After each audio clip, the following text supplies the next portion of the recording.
الحمدللہ رب العالمین والصلاة والسلام علی سید المرسلین اما بعد اعوذ باللہ من الشیطان الرجیم بسم اللہ الرحمن الرحیم۔ معزز سامعین و حاضرین، آج آپ سورہ توبہ کی آیت نمبر 20 سے ترجمۃ القرآن اور مختصر تفسیر سماعت کریں گے۔ اس آیت میں مومن، مہاجرین، مجاہدین کے فضائل بیان کیے گئے ہیں۔ فرمایا الذین آمنوا وہاجروا وجاہدوا فی سبیل اللہ باموالہم وانفسہم اعظم درجۃ عند اللہ واولئک ھم الفائزون۔ وہ جنہوں نے ایمان قبول کیا اور ہجرت کی اور اپنے مالوں اور اپنی جانوں کے ساتھ اللہ کی راہ میں جہاد کیا، اللہ کے نزدیک ان کا بہت بڑا درجہ ہے اور وہی لوگ کامیاب ہونے والے ہیں۔ اگلی آیت میں اللہ پاک نے مومن، مہاجر اور مجاہدین کو بشارتیں جو عطا فرمائیں وہ بیان کی گئیں۔ فرمایا یبشرہم ربہم برحمت منہ ورضوان وجنات لہم فیہا نعیم مقیم خالدین فیہا ابدا ان اللہ عندہ اجر عظیم۔ ان کا رب انہیں اپنی رحمت اور خوشنودی اور جنتوں کی بشارت دیتا ہے۔ ان کے لیے ان باغوں میں دائمی نعمتیں ہیں، وہ ہمیشہ ہمیشہ ان میں رہیں گے، بے شک اللہ کے پاس بہت بڑا اجر ہے۔ اس آیت میں اللہ پاک نے اپنی رضامندی اور رحمت کی بشارت عطا فرمائی۔ مفسرین فرماتے ہیں کہ یہ اعلیٰ ترین بشارت ہے، کیونکہ مالک کی رحمت اور رضا بندے کا سب سے بڑا مقصد اور سب سے بڑی مراد ہے۔ اور حضور سیدی جان دو عالم صلی اللہ تعالیٰ علیہ وآلہ وسلم نے اللہ تعالیٰ کی رضامندی پر یوں ارشاد فرمایا۔ بخاری شریف کی روایت ہے، حضرت ابو سعید خدری رضی اللہ تعالیٰ عنہ روایت کرتے ہیں کہ حضور سرور کائنات صلی اللہ علیہ وآلہ وسلم نے ارشاد فرمایا، اللہ تعالیٰ اہل جنت کو ندا فرمائے گا کہ اے اہل جنت، تم راضی ہو؟ جنتی عرض کریں گے کہ مولا ہم کیوں نہیں راضی، جبکہ تو نے ہمیں وہ عطا کیا ہے جو اپنی مخلوق میں کسی کو عطا نہیں فرمایا۔ اللہ تعالیٰ ارشاد فرمائے گا میں تمہیں اس سے بھی افضل چیز عطا فرمانے والا ہوں۔ جنتی عرض کریں گے مولا وہ کیا ہے؟ اللہ تعالیٰ ارشاد فرمائے گا میں نے اپنی رضامندی کو تمہارے لیے حلال کر دیا ہے، لہٰذا اس کے بعد تم پر کبھی ناراضگی نہیں ہوگی، یعنی میں نے تمہیں اپنی رضا عطا فرما دی ہے، تو جنتی خوش ہو جائیں گے۔ تو یہ اللہ تعالیٰ کی رحمت اور پھر رضامندی، یہ بہت بڑی بات ہے۔ اللہ تعالیٰ نے مجاہدین اور وہ جو ہجرت کر کے حضور کے ساتھ گئے، پھر حضور کے ساتھ جہاد کرنے والے، ان کو یہ بشارتیں دی، کیونکہ ان کے دل تھوڑے سے بوجھل ہو رہے تھے کہ اب ہم جن لوگوں سے ہجرت کر کے آئے ہیں اور اپنے ہی خاندان سے ہمیں لڑنے کا اور جنگ کرنے کا جو حکم دیا جا رہا ہے، تو یہ کیا بنے گا کہ ہم اپنے ہاتھوں سے اپنے لوگوں کو ماریں گے؟ تو اللہ تعالیٰ نے یہ بشارت دی کہ تمہارے لیے تو میں نے جنتوں میں اعلیٰ مقام بنا کے رکھے ہوئے ہیں۔ اور اس سے اگلی آیت بڑی اہم آیت ہے۔ اللہ تعالیٰ نے ارشاد فرمایا کہ جن کے بارے میں تم دل میں سوچ رہے ہو کہ وہ ہمارے رشتہ دار ہیں، ہمارے خاندان والے ہیں، ہمارے بہن بھائی ہیں، تو اگر وہ کفر کو پسند کرنے والے ہیں تو ان کے لیے کیا حکم ہے؟ فرمایا یا ایھا الذین آمنوا لا تتخذوا آباءکم واخوانکم اولیاء ان استحبوا الکفر علی الایمان ومن یتولہم منکم فاولئک ھم الظالمون۔ اے ایمان والو، اپنے باپ اور اپنے بھائیوں کو دوست نہ سمجھو اگر وہ ایمان کے مقابلے میں کفر کو پسند کرتے ہیں، اور تم میں سے جو کوئی ان سے دوستی کرے گا انہیں اپنا دوست سمجھے گا تو وہی لوگ ظالموں میں شمار ہوگا۔ تو میرے پیارے بھائیوں، اس کے اندر اللہ تعالیٰ نے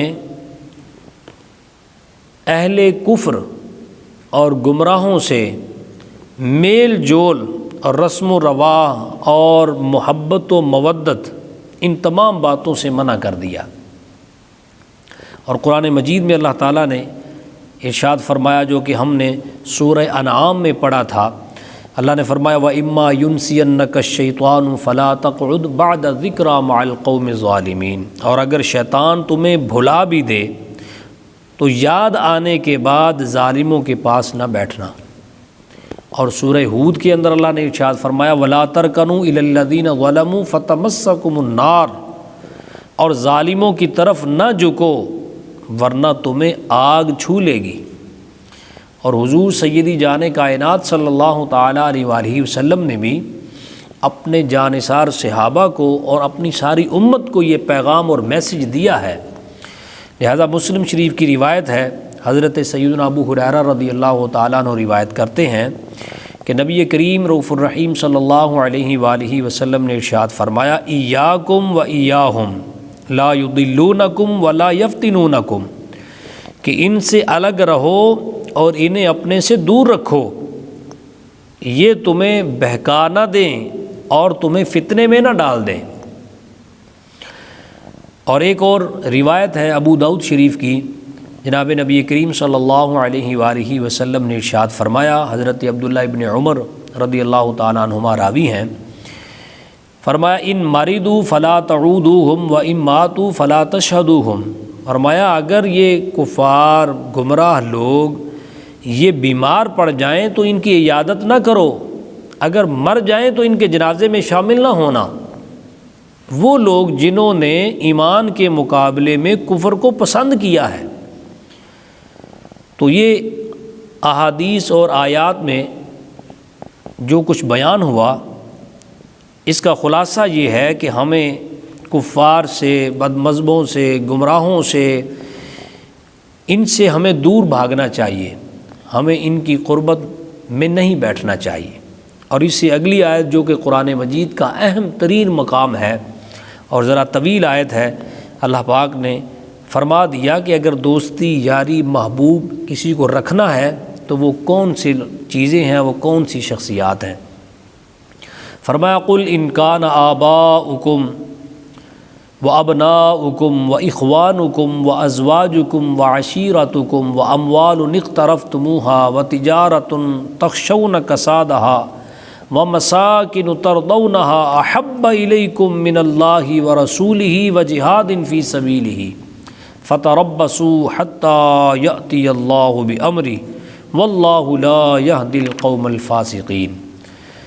فرمایا پیارے حبیب صلی اللہ علیہ وآلہ وسلم آپ فرما دیں، اگر تمہارے باپ، تمہارے بیٹے اور تمہارے بھائی اور تمہاری بیویاں اور تمہارا خاندان اور تمہاری کمائی کے وہ مال جنہیں تم جمع کرتے ہو اور وہ تجارت جس کے نقصان کا تمہیں ڈر رہتا ہے، اندیشہ رہتا ہے، اور وہ تمہارے پسندیدہ مکان تمہیں اللہ اور اس کے رسول اور اس کی راہ میں جہاد کرنے سے زیادہ محبوب ہیں،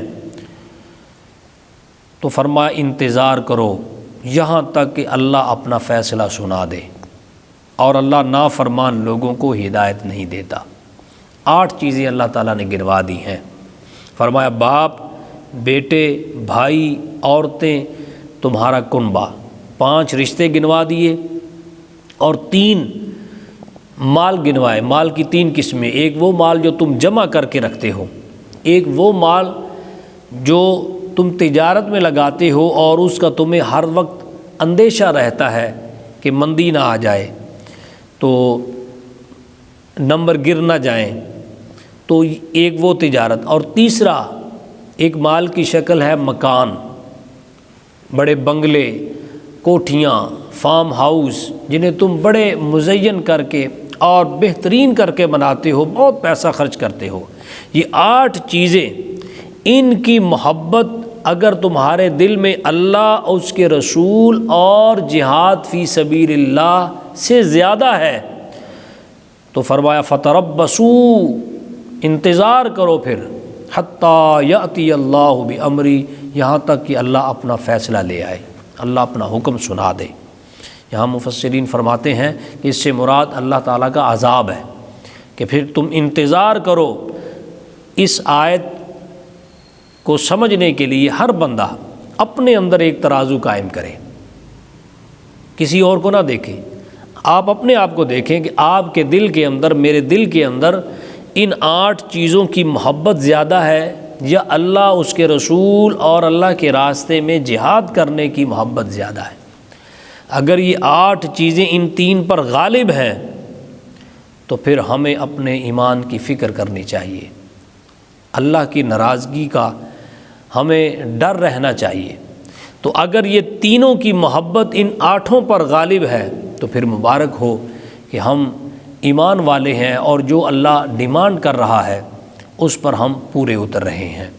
لیکن آج جو موجودہ حالات ہیں اس میں ہم اگر دیکھتے ہیں تو ہمیں تو یہی چیز نظر آتی ہے کہ ہم اپنے ماں باپ، بہن بھائی، اولاد، رشتہ دار، خاندان، اپنے مکان کو بنانے کے لیے، تجارت کو بنانے کے لیے اللہ رسول کے احکام کی ذرا بھی پرواہ نہیں کرتے، اور ہم اس چیز میں لگے ہوئے ہیں۔ تو اللہ تعالیٰ سے ڈرنا چاہیے اور اس آیت کو سمجھنا چاہیے کہ ہر بندہ اپنے اندر ایک ترازو قائم کر کے اس آیت کو دیکھے کہ میں کہاں کھڑا ہوں۔ اور ایک حدیث ہے نبی پاک صلی اللہ تعالیٰ علیہ وسلم کا ارشاد گرامی ہے، فرمایا لا یؤمن احدکم حتی اکون احب الیہ من والدہ وولدہ والناس اجمعین۔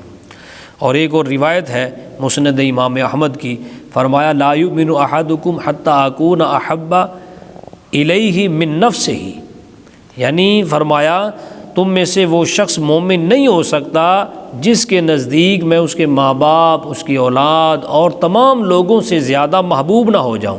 اور دوسری روایت میں فرمایا اتنی دیر تک وہ مومن نہیں ہو سکتا جتنی دیر تک میں اس کی جان سے زیادہ اسے عزیز نہ ہو جاؤں، محبوب نہ ہو جاؤں۔ تو میرے بھائیوں، اس کو ہم نے اگر دیکھنا ہے تو رسول اللہ کی محبت میں دیکھنا ہے کہ ہم اپنے کاروبار میں، اپنے ماں باپ اور خاندانوں میں ہم ان کی محبت میں گرفتار تو نہیں ہیں، زیادہ ان سے محبت کریں، مگر ان تینوں چیزوں کے اندر رہتے ہوئے ان پر غالب نہ کریں۔ اللہ اور اس کے رسول اور جہاد فی سبیل اللہ کی محبت زیادہ ہونی چاہیے، ان کے اندر ہم باقی سب سے محبت کریں۔ اقبال نے غالباً اسی آیت کا ترجمہ کیا تھا۔ اقبال کہتے ہیں کہ یہ مال و دولت دنیا، یہ رشتہ و پیوند، بتان وہم و گماں، لا الہ الا اللہ۔ اللہ تعالیٰ سے دعا ہے کہ اللہ تعالیٰ ہم سب کو قرآن مجید کا نور نصیب فرمائے، آمین بجاہ النبی الامین صلی اللہ علیہ وآلہ وسلم۔